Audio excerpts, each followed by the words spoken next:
issue that initially started with the definition of AGR or the adjusted gross revenue has now reached a point where it could lead to shutting down of operators for one of the key telecom players in India. Yes, that's exactly the state of affairs in the telecom sector. And Vodafone Idea has now filed self-assessment of the AGR liabilities with the telecom departments. The self-assessment discloses AGR liabilities of 21,533 crore rupees up to February 2020, of which the company has already paid 3,500 crore rupees. Earlier in a management conference call, Vodafone Idea has categorically said that it will not be able to continue operations if it does not get relief on AGR dues. As per the latest Supreme Court ruling, telcos have to pay up to the pending dues by March 17th. Also remember, the Supreme Court came down heavily on the telecom department and the telecom operators while hearing the modification plea last month. Mincing no words, the Supreme Court lambasted the government for staying any coercive action against clearing of AGR dues by telcos. The apex court tore into telecom companies, asking them why did they not deposit even a single penny after their review petition was dismissed. The debt-laden telcos have now been told to deposit the amount before the next hearing on March 17th. That is not all. The court has ordered top executives of Bharti Airtel and Vodafone Idea to appear in person in the next hearing. Also significant to note here that all this happened when telecom companies were hoping of some relief in payment schedule to the tune of 1 lakh crore rupees.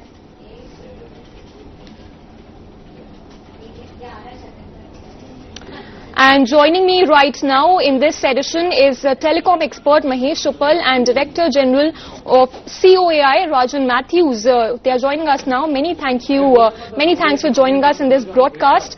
My first question to you: how do you view the development that has come in the telecom space? Do you think the crisis that the telecom sector is facing will impact the quarterly performance of these telecom companies, especially Vodafone Idea and Bharti Airtel?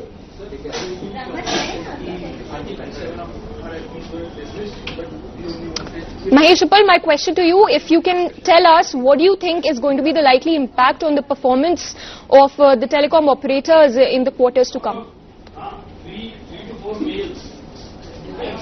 Yes, I think the state of the telecom sector is quite worrying. In fact, the financial health of the telecom sector is actually quite bad currently, and I think all industry associations as well as the telecom operators have repeatedly said this. And the industry has a combined debt currently of 8 lakh crores, which is almost 8 trillion rupees, which is a lot of money. Now, it's also true that two companies were impacted by the AGR decision of the Supreme Court. In fact, three were, of which Jio's impact was the least, but Airtel and Vodafone were impacted quite severely, with Vodafone having the maximum impact. Now, as it turns out, Airtel seems to have made arrangements to raise the money and seems likely to pay the amount asked by the government. As far as Vodafone is concerned, things are up in the air. We don't know yet whether it is able to pay this. Its management is on record as having said that it's going to be virtually impossible for them to survive unless the government provided relief. So as of now, we don't know whether that relief is going to come, and if so, and if it does, what will be the form of that relief and what would be the quantum of that relief. So that is all up in the air. But as of now, I think there are reasons to be worried about the health of the telecom sector. Right, Mahesh, I'll ask the same question to Rajan Mathews as well. Do you think the clearance of AGR dues is going to significantly impact the quarterly performance of the telecom operators in the long run?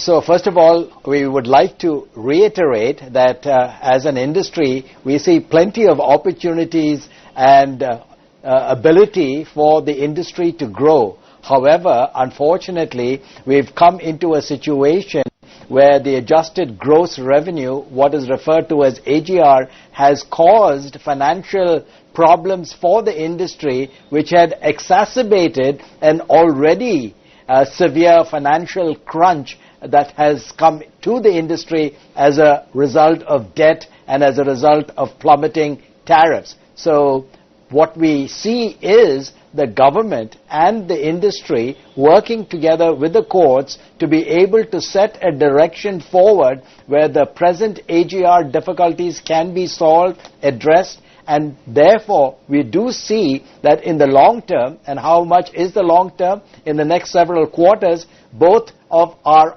significant operators, which is Airtel and Vodafone Idea, will begin to start showing significant improvements in operations and in profitability. So the future is bright if we can address with the government the present problems of repayment of AGRs and a sufficient incentive package for the industry to go forward.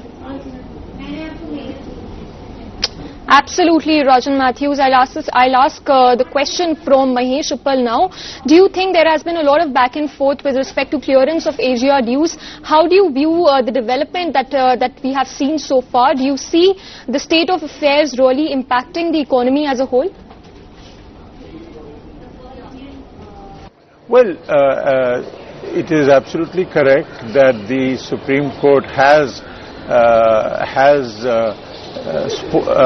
scolded, if you like, the Telecom Department of the Government of India, and it had assumed that once the order regarding the dues had been passed, that the department would then go on to collect that money. As it turned out, the department, in its own wisdom, decided to give more time, and that is something that the court did not take very kindly to. Now, it is true that the government's predicament is real, and the government's predicament is this, that yes, it is owed a large sum of money, close to 1.4 lakh crores, and it has been pursuing this money in courts, and in fact its demand has been upheld. However, given that the companies are unable to pay this sum of money, or at least Vodafone seems to be unable to pay that money, now the government's concern is not only that these dues might get unpaid, but also Vodafone has dues, legitimate dues for payment payment for spectrum, which has to be done in tranches, and it has to be done over several years. Now that money is also due to the government, and clearly if the company goes under, that also would be an issue. Similarly, the banks also have a large exposure, and most of the banks that have such an exposure are the public sector banks. So that also is a worry for the government. If Vodafone for some reason was to default on this payment, then there will be a knock-on effect on several other parts of the government's agenda. So government's position is rather unenviable in my view, and time will tell how a way out is found, and whether Vodafone is able to survive. So this is something we will have to wait and watch. My next question to Rajan Mathews, to you. You know, there has been a lot of back and forth respect to AGR dues, and there have also been reports that Vodafone Idea might be forced to shut shop if the government forces it to clear all the AGR dues that it has been asked to pay. Do you think this might lead to closing doors to foreign companies, to foreign investors, given the position that Vodafone is in right now?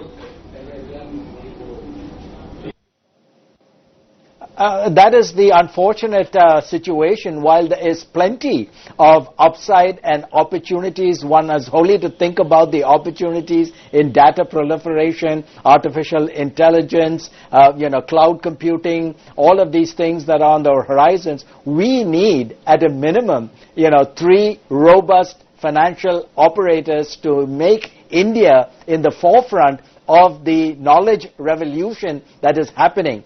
Those investments have to come from the incumbent operators. So anything that reduces this number, VIL included, would not be helpful in terms of the overall growth and development of India as a leading technology player in the digital space. So I think it is very, very important to ensure that the government works with the operators to ensure that there is at least 3 viable and vibrant operators going forward. So I think it's a little premature to talk about VIL sort of exiting. That would definitely send a very negative message to the international investment community, which is absolutely essential. If you look at the NDP 2018 document, which is the policy document of the government of India, you will notice that in the next 3 to 4 years, we as an industry are required to bring in a minimum of $100 billion US. That is not going to happen if the industry is not in good financial health. So we think it's absolutely imperative that the government work with the industry to ensure, from a competitive perspective, from the benefit of the country, from the benefit of the consumer, ultimately for the benefit of the players in the industry, to fix the problem, ensure 3 vibrant, healthy, financially growing companies as we move forward. Right, Rajan Mathews. If I can come to you, Mahesh Uppal now, do you agree with Rajan Mathews that if Vodafone Idea is forced to shut shop in India, we'll be sending out a negative message to foreign investors who are looking at investing in India in the near future? I believe yes. I mean, the extent or the quantum of that, how serious that message is arguable, but there's no doubt that a company as high profile as Vodafone, which as you know is an international leader in mobile communications, if that kind of a company was to exit India, it is certainly no advertisement for the ease of business.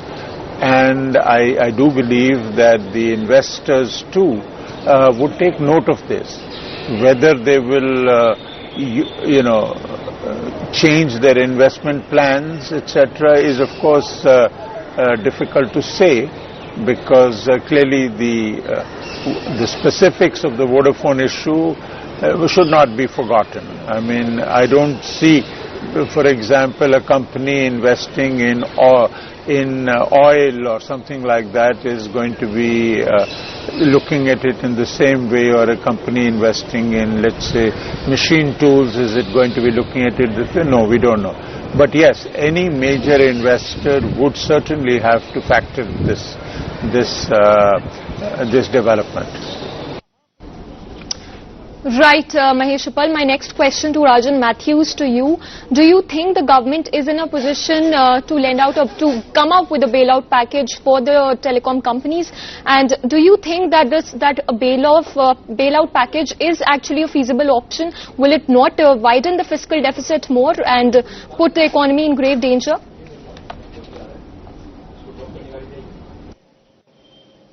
So I think the alternatives are just as dire. If the government does not do something, we contribute about 6% of the GDP of this country, and we, as a result of the pull factor, cause for every 10% penetration growth in broadband penetration, 1.34 at a minimum, and upwards of 3 to 4% depending on the analysis, growth in GDP as a result of the growth of the industry. Those are phenomenal numbers that can't be replicated in other industries. So therefore, I think a healthy telecom industry which provides the bedrock for digital growth and penetration and growth for ancillary industry is absolutely imperative for the country. And so we must ensure that this is there. Now, the government has received a tremendous windfall as a result of the AGR ruling of the Supreme Court. So I think we can work together with the government to structure a package. Please understand that over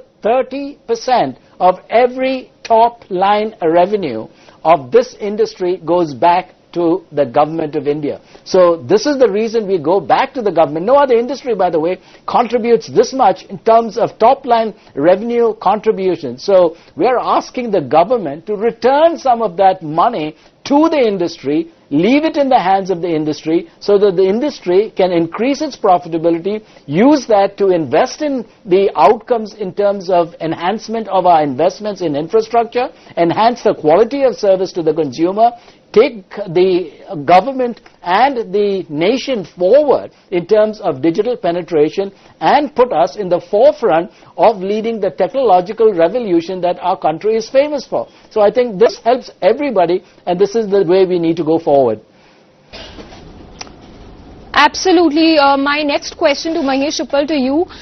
Do you think the Indian post the exit, if we take this into account, that if this exit actually happens, if Vodafone Idea actually exits Indian market, the Indian telecom space will be reduced, majorly reduced to a duopoly? Do you think that is a viable option? And don't you think, how do you think this will impact consumers and the Indian market as a whole, if Indian market, the telecom market in especially is reduced to a duopoly post the exit of Vodafone Idea? Again, it's a very good question. Technically, of course, it won't be a duopoly because the government-owned operator BSNL is also there in the market. So, if Vodafone was to leave, we would have Jio, Airtel, and BSNL, MPNL.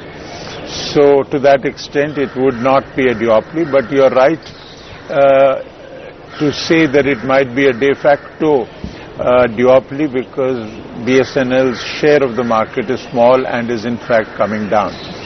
So that is something of a worry. That should worry the consumers as well, because clearly one of the main reasons why they have enjoyed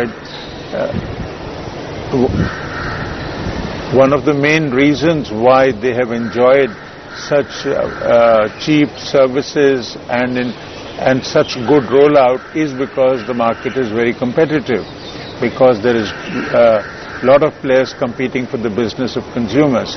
Now, if that situation was to change and the competition reduce in the market, then clearly consumers could expect, as indeed they already are, seeing a rise in prices, and also much less pressure on the operators to improve the quality of service or expand broadband.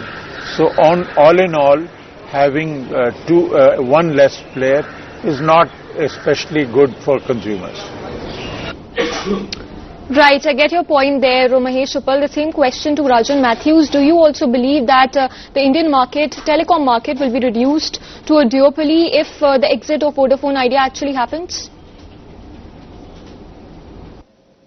I don't think this is good for any market. Forget about just the India market. Just a case in point, recently the US government, which has, by the way, 4 or 5 alternative networks. In India, we only have one network, which is our mobile network. We don't have a robust satellite network. We don't have a landline network. We don't have a, other alternative network, which is a cable network. None of these are available. We only have a mobile network. And even in America, with these competing networks, when T-Mobile had to merge with Sprint, that is, go from 4 to 3, the government of the US put up very, very stringent, opposition, because they felt that you needed at least 4 or 3 vibrant operators to ensure adequate competition and benefits to the country and to the consumer. So therefore, if you look at that paradigm and elsewhere in international operations, you will notice that most countries have 3 vibrant operators. For us to go down to 2 with a minimum of competing other alternative networks would be disastrous, I think, and we made this very clear. And so for the health of the nation, the health of the industry, the health for the consumer, the benefit of the consumer experience, we absolutely believe it is essential to have 3 vibrant, healthy, flourishing, financially stable industry participants. Right, Mr. Mathews, if I can come to you now, Mahesh Uppal, as we speak, there has been a lot of discrepancy, as we have seen, is as far as the computation of AGR dues is concerned. I have the figures with me today. There was a self-assessment that was done by Vodafone Idea, where it has said that according to Vodafone Idea, it owes only amount as little as some 3,000, some 6,000, whereas the DOT has said that Vodafone Idea owes something 53,000 38,000 crores. Beg your pardon, the figure that has been put by Vodafone Idea is 21,533, but the figure that has been put out by the DOT is 53,000 crores. What do you think is the reason behind the discrepancy as far as the AGR dues is concerned? Well, as you know, AGR stands for Adjusted Gross Revenues. So these are revenues which are not simply gross revenues, but these are gross revenues minus some deductible revenues. For example, for roaming and for interconnect charges and a couple of other small items. So there is always some level of dispute on that. Plus, because a lot of telecom companies buy their services from a whole lot of players. So AGR by itself, the approach itself is prone to disputes, much like any taxation rules are. I mean, as you know, it's very, very common for people to have disputes while computing taxes. In much the same way, AGR, which is very similar in some ways to the computation of taxes, also raises similar problems, and disputes are not at all uncommon. In fact, I would imagine there are several hundred disputes of small and large types which are currently plaguing the sector when it comes to computing of AGR. Right, Mahesh Uppal, and before we end, I'd like to put the same question to Rajan Mathews as well. Sir, the figures that have been put out by Vodafone Idea today stand at 21,533 crore rupees that Vodafone Idea owes to the government, whereas the DOT has said that Vodafone Idea owes over 53,000 crores. Why do you think is there so much of a discrepancy as far as AGR dues is concerned? So first of all, understand that the computational methodologies are done by LSA, licensed service areas. There are 22 licensed service areas. The financial center of the DOT in each of these LSAs computes its methodology in terms of what is the AGR basis for the license fee and spectrum usage charges. Obviously, the operators also do their own calculations. What is emerging in terms of the discrepancy is in terms of the documentation that is provided to the CCCs, who are the DOT entities that look at these submissions, and there are discrepancies in terms of the documentation validity that is provided.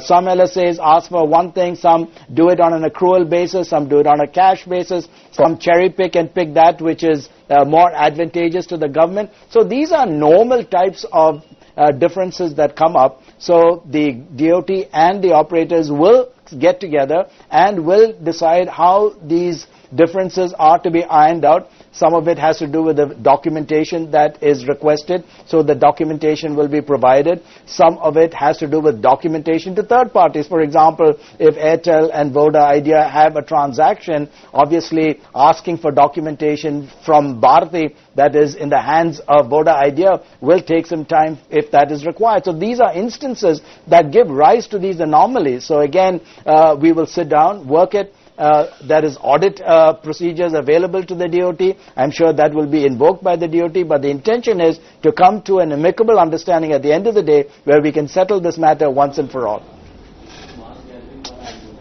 All right, Rajan Mathews, I get your point there, but that's a wrap on this edition of our broadcast. We are running short of time, but we'll continue tracking all those latest developments coming in as far as the AGR news is concerned. But that's a wrap on this edition of our broadcast. More news and updates on the other side. That's what